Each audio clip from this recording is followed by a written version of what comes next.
nagpakatag ako, nagpakatigas ako kasi kailangan ko.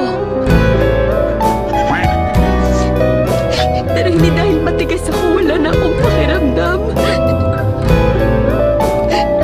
Na hindi na ako nasasaktan. Nasasaktan din ako.